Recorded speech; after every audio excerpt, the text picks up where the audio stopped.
Hey travelers, Marcello here with Wandering Trader. Today we're talking about everything you need to know about visiting the Great Barrier Reef.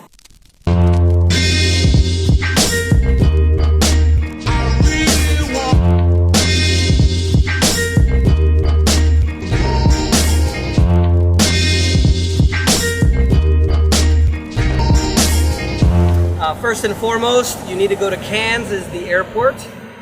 It'll take you about 3 hours from Sydney. And there are two ports, north and south. North is Port Douglas, south is Cairns.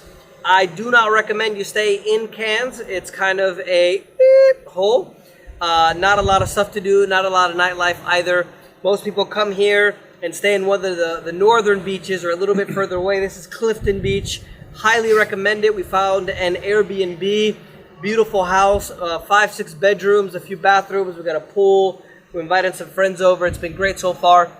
So fly into Cairns. I would stay probably around, I like Clifton Beach. Trinity Beach might be okay as well. There's a great butcher there. Shout out to my man Mickey. If you guys can find Mickey's Meat in Trinity Beach, highly recommend it. The guy's amazing. But you can cook your own food. If you go to Airbnb, rent a house or get a room, a lot cheaper that way. So once you get to Cairns, rent a car. It's going to be a lot cheaper for you to rent a car even if you are by yourself. Because a lot of times you're going to pay $22 or $20 for transport and kind of getting around and seeing things. You can kind of poke around a lot. There's a nudist beach just north. The awesome videographer just behind me went to visit it. He said he was great even though there was nobody there. But rent a car, you'll be able to get around. Once you go to dive or scuba, there's going to be quite a few different companies. We went with a company called Silver Sonic. Shout out to them. They have the Silver Sonic boat, the Poseidon boat. The service was great. They took us to 3 different reefs. It was literally the whole day. The way that the diving is structured is you got to pay, if I'm not mistaken, I believe it was $230. Australian dollars, right? So make sure you do the conversion as well. 230 Australian dollars to get on the boat. That's it. They give you food, which was mostly bread, coffee and tea. They give you lunch. All that stuff is included. Snorkeling, all that stuff is free. If you want to go diving, they can and will give you an introductory dive without having a certification. So that one, if I'm not mistaken, is an extra $65 Australian. There's other companies that charge a little bit cheaper. I'm giving you the prices. It'll probably be anywhere between 40 to 60 Australian extra to go diving. So if you don't have a certification, it's okay. They'll give you a quick hour, maybe 30-minute introductory thing to diving. They'll go in, make sure you don't drown, and then they'll go in and let you go, and you'll stick in groups with an actual dive master. So that's awesome. If you're a certified diver, first diver is normally the full price, and then when you go 2 or 3 dives, they give you a little bit cheaper price. They're gonna also take pictures of you on the dives. The prices to pay for the pictures on our boat was $18 a picture. If you get a lot, you can work out a deal.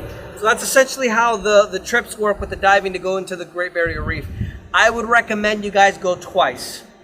If you're gonna stay here I would recommend about 5 days.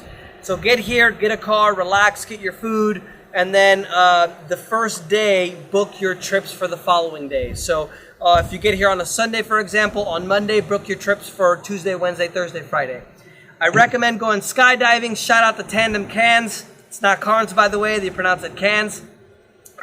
It's an hour south of Cairns. They either pick you up or you can go skydiving.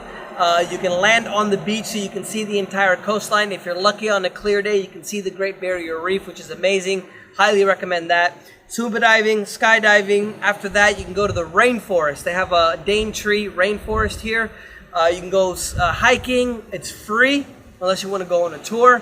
Definitely check that out. It's absolutely amazing. And let me think of anything else here because I'm doing this off of the dome.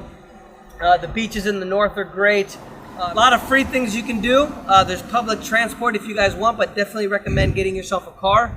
And other than that, poke around with the animals. They got a great zoo here. They got a lot of crocodile things where you can watch the feedings and probably frolic around with a few as well. It is not dangerous to go swimming in the beach. Everybody told us, made us paranoid about the jellyfish and the crocodiles. but a lot of the locals told me that nobody has anything to do here in Cairns, so they kind of just make up things. So keep that in mind. So those are the things you need to know to visit the Great Barrier Reef. It's beautiful here. I recommend you come in April, maybe early April, where it's nice and cool outside and you're not sweltering. So let us know if you guys have any questions. I'll put this in a post as well, and I'll leave you guys with a view. Ciao.